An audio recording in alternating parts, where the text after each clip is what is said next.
Hey guys, it's Reim here. Welcome back. This is Chapter 12, Part B. Let's go take on Zed. Zed can be a problem in this chapter because his AI is a little bit more tweaked. Anytime he grabs you, he's going to try to throw you into the lava. A lot of his projectiles will knock you into the lava. And a lot of times he's a lot more random in here. He can fly way away from me where you don't stand a chance in hell of hitting him, and then just start spamming projectiles and spamming the gotcha spawns. And it really sucks. And I do not like the fact that virtually any time he attacks you, you're going to end up in the lava, and then he's going to use his fireball projectiles to keep you in the lava. To me, that sucks. It's bad design. You can't really fight him very well. He's really difficult to dodge out of everything. He gave a lot more restricted.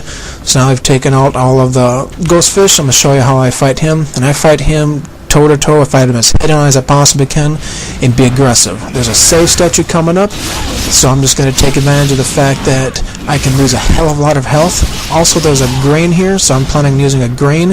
And if I need to, I'm going to use Nimpo, because there's a mushroom coming up. So right there is his fireball attack. Dash jump to the right, dash jump to the left. Easy. The advantage is he's so far away is you can have a lot of time to dash it. Okay, now he's spawning.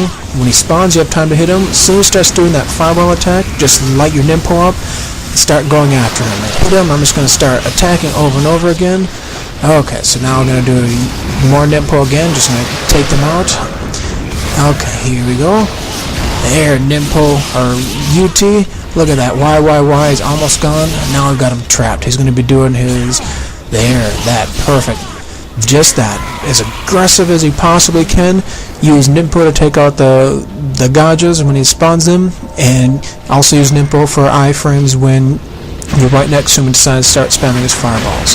This right here, I just stand here and hold Y and do UTs until they're gone. Now if there's a couple left, I'll switch over to bows and start taking them out. And that should be it. Only a couple more, and I should use auto aim. I don't use the manual aim for this unless there's just one or two where the arrows keep on missing. So let's go restock the arrows. Let's go actually use the grain on this, or I'm going to use a grain after this. And so I'm going to show you where the grain is. And I use 2 Nimpo. That's okay. There's a ghost fish chest coming up, and I'll say before the ghost fish chest, and I should be able to replace at least one of my key slots with that. So I put in a mushroom, I put in a grain. There, I got my grain from the dead body. We're going to run over and get the mushroom from this other dead body, and then we're going to go save before we open that ghost fish chest. Like I said, use the ghost fish chest for basically red essence. It's very common for them to give you red essence, so I'm just going to keep on reloading the game until it gives me ghost fish that give me 1 red essence. 1 red essence is pretty easy to get. 2 is asking a little bit much from the ghost fish chest. So let's save and let's take care of that. Okay. One of my principles of this game is make this game give you what you want. Use the rules of the game, use the rules to your advantage, and get what you want of it. Like I'm using the ghost fish to refinish my key meter. Now my items are completely maxed out, and I have full health and full Nimpo. Okay, now here comes one of the stupidest fights in here. The only advantage, it gives you a whole lot of essence. I'm just going to do windmill, shuriken UTs for most of them. I'm going to use a scythe UT in case they get delimbed, because windmill shuriken UT doesn't do anything to them when they're delimbed. Just going to repeat this over and over again. Key points are just kind of keep your distance just in range of the windmill shuriken UT, and don't let them hit you. If they hit you, not a big deal. Yeah, there's another ghost fish chest coming up. You can replenish some of your health there, or you can get so much essence you can just buy a grain or an herb to replenish your health and then restock it with the essence. And so, for some reason, their AI is pretty stupid. They slowly come up to you and just let you hit them. Okay, you can see I took a little bit of damage. Not a big deal. I'll let one get too close to me, and she actually decided to hit me.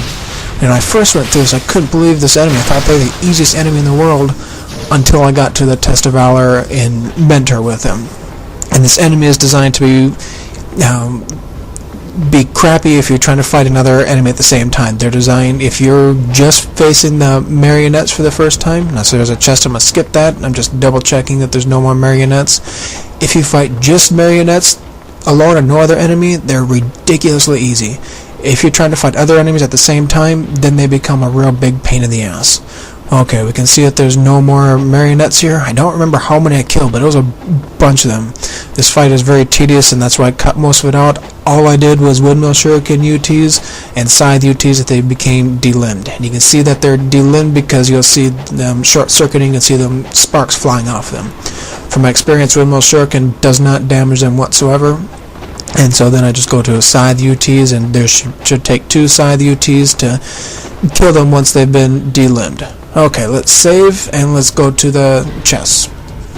Okay, there's 1 chest up here and 1 dead body. The chest, like I told you, contains ghost fish in it, so you can use that to replenish your health. The dead body contains an herb. So if you needed to use herbs before or after this fight, make sure you use 1 herb, and you'll be able to replace it here so you don't buy it from Ramasa. So keep that in mind when you're going through this chapter.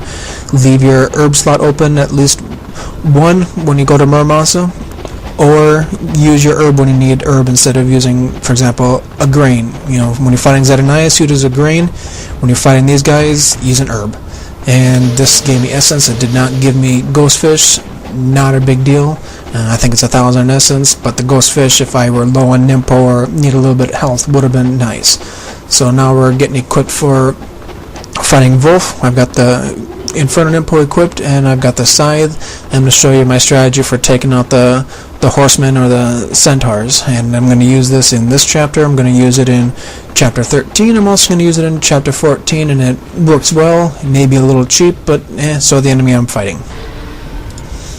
Okay, Wolf is pretty easy. The hardest part is killing all the centaurs first. And that's what you want to do. You want to get rid of all those horsemen.